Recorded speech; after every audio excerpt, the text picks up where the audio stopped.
Ya,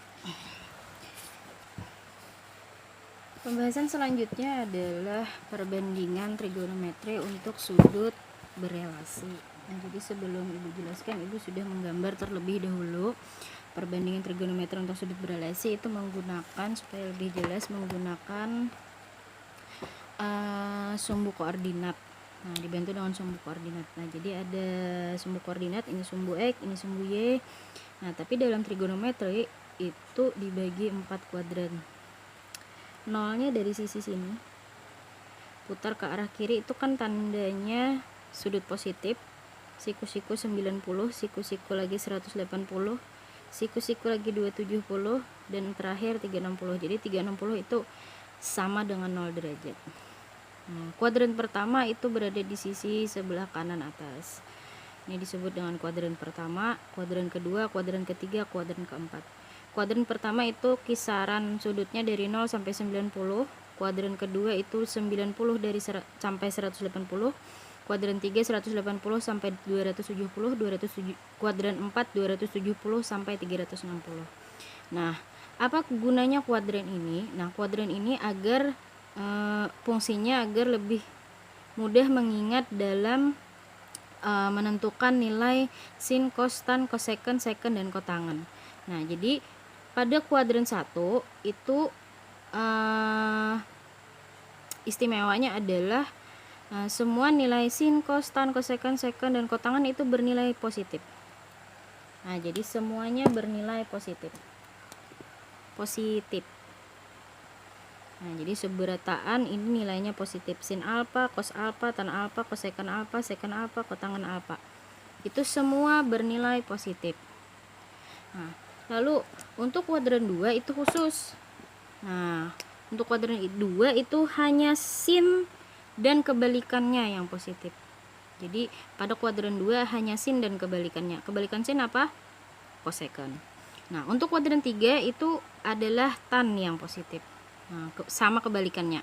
Kebalikan tan, kotangan. Dan terakhir kuadran 4 yang positif hanya cos.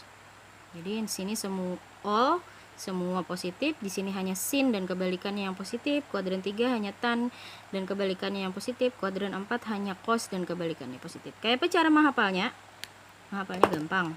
Ibu biasanya pakai istilah semua, itu semua, sin itu singkat surat, tan itu tanda, cos itu cinta.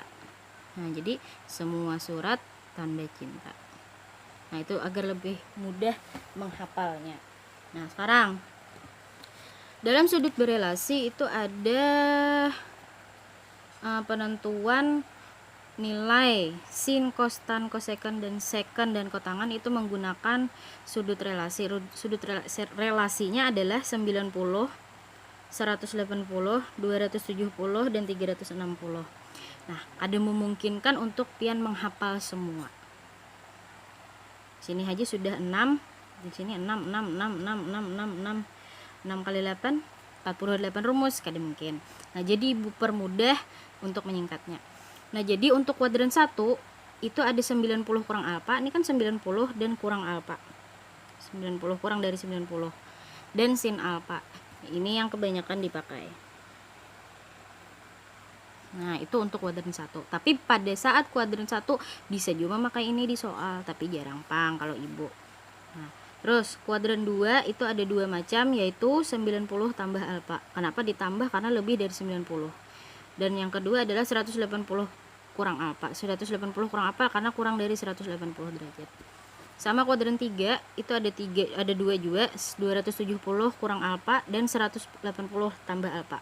Kurang dari 270 lebih dari 180.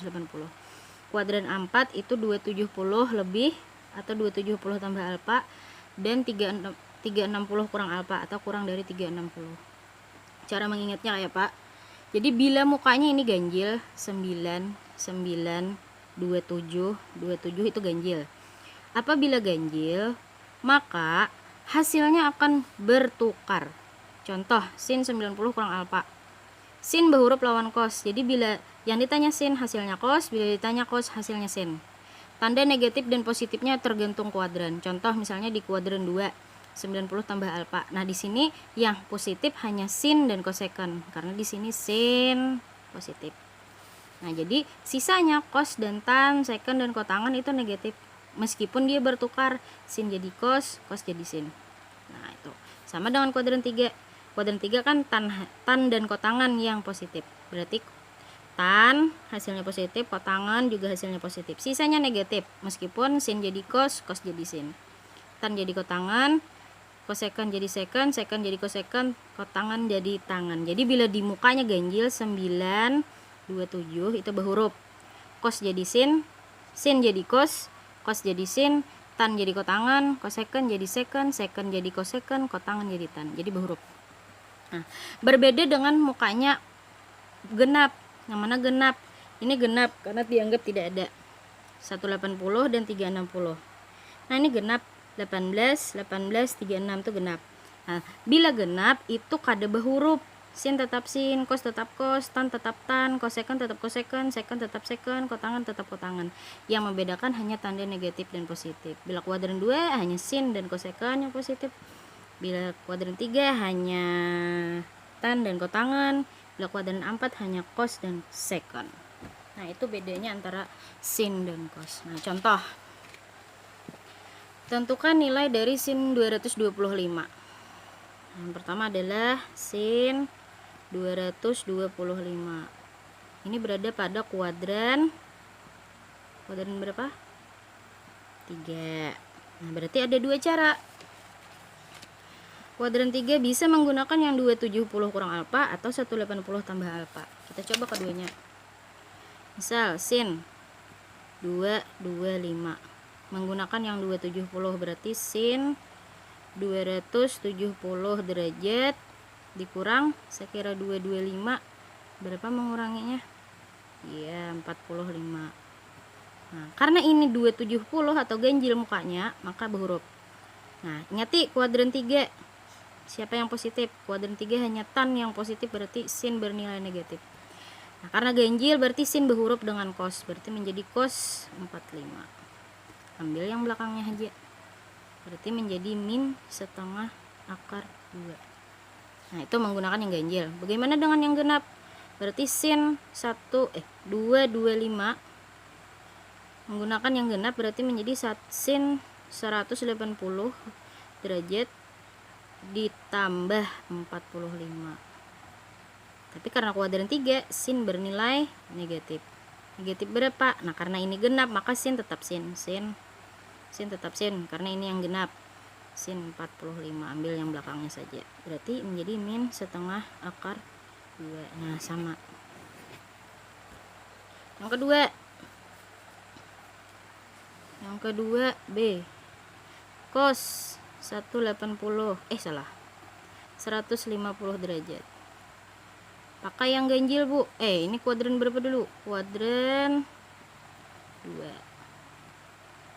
Nah, berarti boleh yang pakai yang ganjil, berarti cos 90 tambah 60 sama dengan, nah, pada kuadran 2 cos positif atau negatif? Negatif. Berarti min, karena pakai yang ganjil berhuruf cos jadi sin 60. Sin 60 berapa? Setengah min setengah akar 3.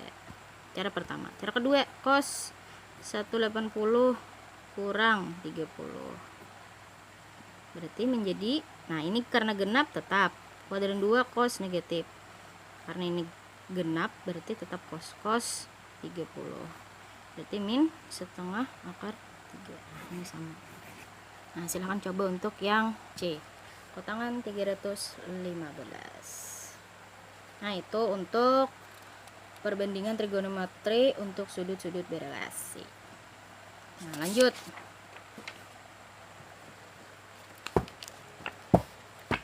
Kita lanjutkan dengan identitas trigonometri. Identitas trigonometri itu 3, ada 3. Ada identitas kebalikan, ada identitas perbandingan, ada identitas Pythagoras. Nah, identitas kebalikan itu berarti artinya kosekon kebalikan dari sin, sekon kebalikan dari cos, kotangan kebalikan dari tan. Jadi kosekant sama dengan 1 per sin, sekant sama dengan 1 per cos, kotangan sama dengan 1 per tan. Nah, sama kebalikannya, berarti sin sama dengan 1 per kosekant, cos sama dengan 1 per, ini sebenarnya sekant, ya, sekant alfa, dan tan itu sama dengan 1 per kotangan. Nah, itu untuk kebalikan. Identitas perbandingan hanya 2, yaitu tan itu sama dengan sin per cos, tan alfa sama dengan sin alfa per cos alfa. Sedangkan kotangan setelah diturunkan rumusnya, kotangan kan tadi 1 per tan alfa, 1 per tan alfa. Nah, sedangkan tan alfa adalah sin alfa per cos alfa, ganti tan alfanya menjadi sin alfa per cos alfa. Berarti 1 per sin alfa per cos alfa tinggal dibalik, cosnya di atas, sinnya di bawah. Maka kotangannya berbalik, asalnya tannya sin per alfa, sin per cos, maka kotangannya adalah cos per sin.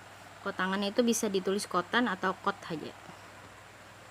Yang ketiga, identitas Pitagoras. Identitas Pitagoras itu ada 3. Sin kuadrat tambah cos kuadrat itu 1. 1 tambah tan kuadrat itu sekant kuadrat. 1 tambah kotangan kuadrat itu sama dengan kosekant kuadrat. Nah, jadi sin lawan cos, tan lawan sekant, C lawan C. Nah, yang nyaman mengingat tuh adalah sin lawan cos, kotangan lawan kosekant. Berarti sisanya yang belum terpakai tan lawan sekant. Semua pakai kuadrat. Nah, biasanya soal yang berkaitan adalah menyederhanakan bentuk. Bentuk secant x tambah tan x kali dengan 1 kurang sin x dapat disederhanakan menjadi, nah bisa kita kerjakan secant x ditambah tan x 1 kurang sin x. Nah, kita sederhanakan. Caranya adalah kita kali dulu. Secant kali 1, kalikan biasa. Secant kali 1 berarti secant x. Secant kali sin, secant kali sin, secant sin berarti plus kali min, min secant x kali sin x. Habis itu tan kali 1 plus tan x. Tan kali min sin berarti min tan x kali sin x. Nah, kayak apa lagi? Secant ini kan ada di identitas kebalikan. Secant adalah 1 per cos x dikurang secant 1 per cos x dikali sin x ditambah tan itu adalah identitas perbandingan sin x per cos x dikurang sin x per cos x dikali sin x. Nah, ini tetap 1 per cos x, 1 kali sin berarti sin x per cos x. Nah, ini tambah ini sin x per cos x kurang sin kali sin, jadi sin boleh ditulis sin kuadrat x, bukan sin x kuadrat lah. Nah, berbeda antara sin kuadrat x itu tidak sama dengan sin x kuadrat. Kalau yang ini sinnya yang 2 kali. Nah, kalau yang ini x-nya yang 2, sin x kali x. Nah, berbeda. Nah, jadi ini selesaikan, ini habis, ini min plus berarti habis, maka tersisa 1 per cos x dikurang sin kuadrat x per cos x, boleh disatukan menjadi 1 dikurang sin kuadrat x per cos x. Nah, kayak apa lagi? Nah, ingat identitas Pitagoras itu sin kuadrat tambah cos kuadrat sama dengan 1, maka boleh berubah menjadi cos kuadrat x sama dengan 1, kita pindah sinnya ke sebelah menjadi min sin kuadrat x. Nah, 1 kurang sin kuadrat x tadi sama berarti menjadi cos kuadrat x per cos x. Nah, ingati cos kuadrat tadi artinya adalah cos x kali cos x per cos x. Nah, berarti habis, sisa cos x, berarti jawabannya adalah cos x. Nah, dari yang panjang ini tadi berubah menjadi pendek cos x. Nah, itu bentuk sederhana. Nah, itu identitas trigonometri, tapakannya Gasan menyederhanakan rumus trigonometri. Ini akan terpakai pada saat kelas 11 nanti belajar tentang rumus-rumus trigonometri. Ya, itu tentang identitas. Lanjut. Yang keempat adalah aturan sinus, aturan kosinus, dan luas segitiga. Aturan sinus rumusnya adalah A per sin A sama dengan B per sin B sama dengan C per sin C. Jadi minimal itu ada 3 unsur. Bisa ada 2 sisi, ini sudut. Bisa 2 sisi 1 sudut. Bisa 2 sudut 1 sisi. Bisa juga di sini. Nah, ya, 2 sisi 1 sudut atau 2 sudut 1 sisi. Nah, kalau aturan kosinus itu biasanya yang harus diketahui adalah 2 sisi 1 sudut. Nah, misal A kuadrat yang dicari, maka sisanya adalah B kuadrat tambah C kuadrat dikurang 2BC. Cosnya adalah yang ditanyakan sisinya. Nah, cos, bila A yang ditanyakan, cosnya A juga. Sama nih, B kuadrat berarti yang kadeda adalah A kuadrat C kuadrat kurang 2AC cos B. C kuadrat A kuadrat tambah B kuadrat kurang 2AB cos C. Gitu. Luas segitiga. Luas segitiga ini ada 3 macam. Yang pertama, jika diketahui 2 sisi dan 1 sudut, nah maka luasnya adalah setengah BC, berarti sinnya yang A. Bila AC sisinya berarti sinnya B. Bila AB sisinya berarti sinnya C. Nah, habis itu lalu diketahui 1 sisi dan 2 sudut. Nah, ini tadi 2 sisi 1 sudut, ini 1 sisi 2 sudut. Berarti 1 sisi A kuadrat, berarti sinnya harus ada 2. Nah, berarti ini sin B, sin C per 2 sin A. Berarti siapa sisi yang di atas, berarti sinnya di bawah. A kuadrat sama kali sin B kali sin C per 2 sin A. Karena rumus segitiga itu selalu bagi 2. Nah, rumus luas. Bila B kuadrat yang diketahui berarti sin A, sin C, sin B-nya di bawah. Bila C kuadrat yang diketahui berarti sin A, sin B, C-nya yang di bawah. Itu untuk 1 sisi 2 sudut. Nah, lalu bila kada diketahui pang sudutnya, sisinya aja ketiganya. Nah, maka rumusnya adalah akar S kurang kali S kurang A kali S kurang B kali S kurang C. S-nya adalah setengah dari kelilingnya. A tambah B tambah C. Contoh. Nah, di sini Ibu ada 2 soal. Soal yang pertama adalah perhatikan gambar berikut. Di sini ada 2 buah segitiga. Tentukan nilai sin C. C-nya ada di sini. Berarti tentukan nilai sin C. Otomatis kayak apa caranya? Nah, di sini kita petunjuknya. Ada 1 sisi 2 sudut. Ini sisi A. Kenapa A? Karena sudut A hadapannya sisi A. Sudut B hadapannya sisi B. Nah, ini kawan menggunakan aturan sinus. Karena ini sudutnya berhadapan dengan sisinya. Berarti A per sin A sama dengan B per sin B. A-nya adalah, A-nya ternyata yang ditanyakan. A per sin A-nya adalah sin 45. Sama dengan B-nya adalah 2 per sin B-nya adalah sin 30. Nah, berarti ini boleh. Ini karena bagi, kalau pindah ruas jadi kali. Berarti A sama dengan 2 per sin 30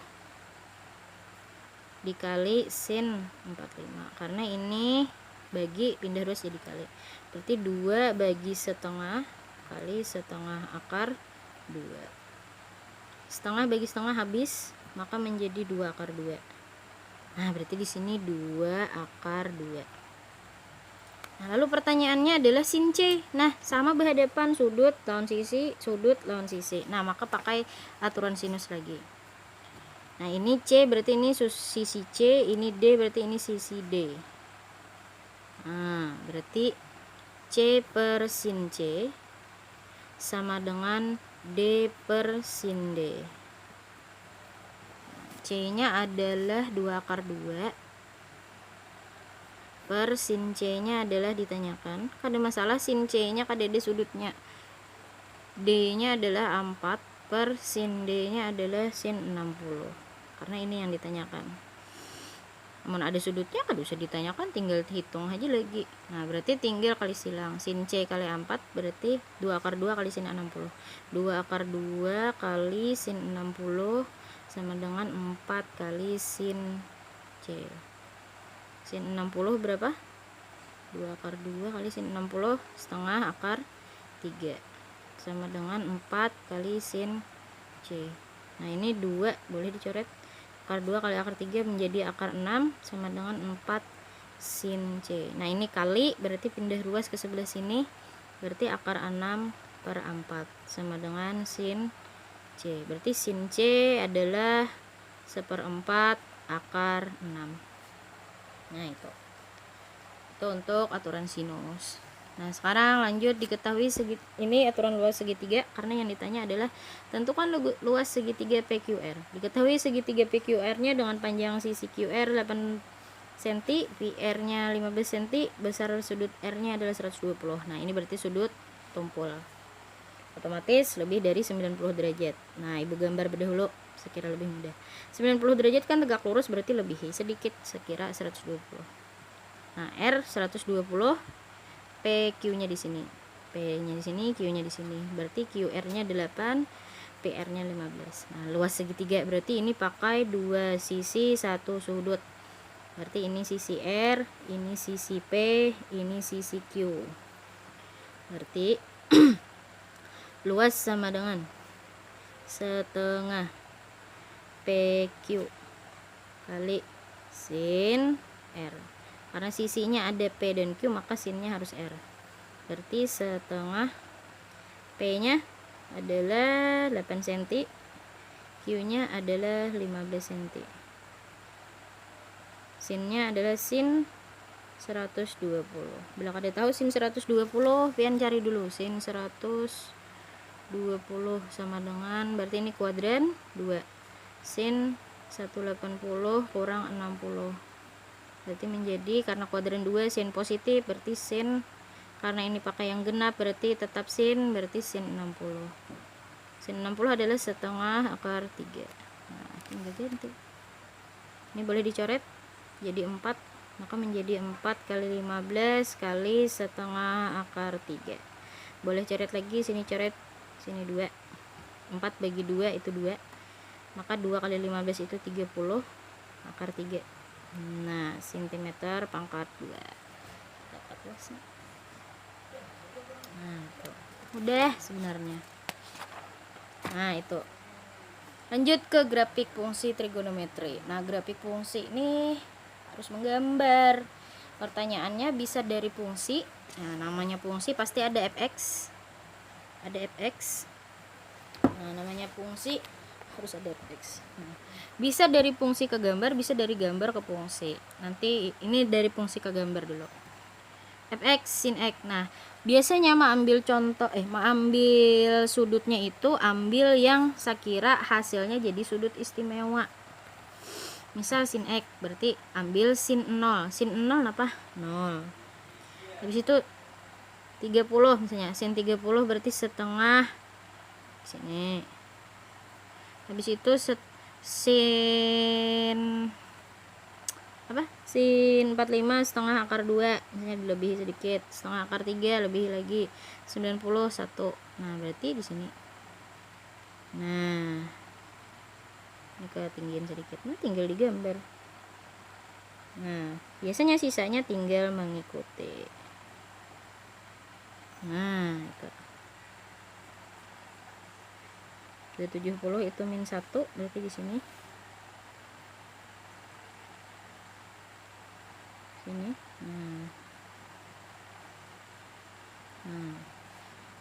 Iya. Nah, itu gambar sini. Ada pertanyaan? Nah, Bu Henpian tugasnya silahkan coba untuk 2 cos X tambah 30. Nah, sekarang bagaimana caranya misalnya yang dari gambar dari fungsi ke kalau dari fungsi ke gambar sudah, dari gambar ke fungsi bagaimana? Nah, yang punya buku silahkan buka halaman 157. Di situ ada dari gambar ke fungsi. Bagaimana caranya? Nah, yang nomor 30 nanti Ibu fotokan soalnya.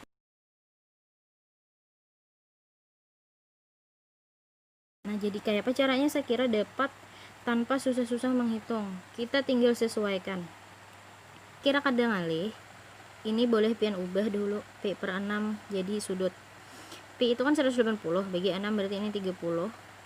180 bagi 3 itu berarti 60. Ini 90. 2 Pi per 3 itu adalah 120. Nah, ini 5 Pi per 6 itu adalah 150. Ini 180. Nah, kita coba ke sini. Ini kan 30. Hasilnya itu adalah 0. Cos 0 cos 90 itu kan hasilnya 0, berarti pasti mukanya 3, dan ini kebetulan jawabannya 3 berataan. Nah, berarti antara min 2, 2, 2 atau cos lawan sin. Nah, sekarang ada mungkin sin, karena kalau sin 30 kali 3 itu 90, pasti jawabannya 1 kali min 2 berarti min 2, atau 1 kali 2 itu 2, sedangkan ini jawabannya 0, berarti kada mungkin yang sin.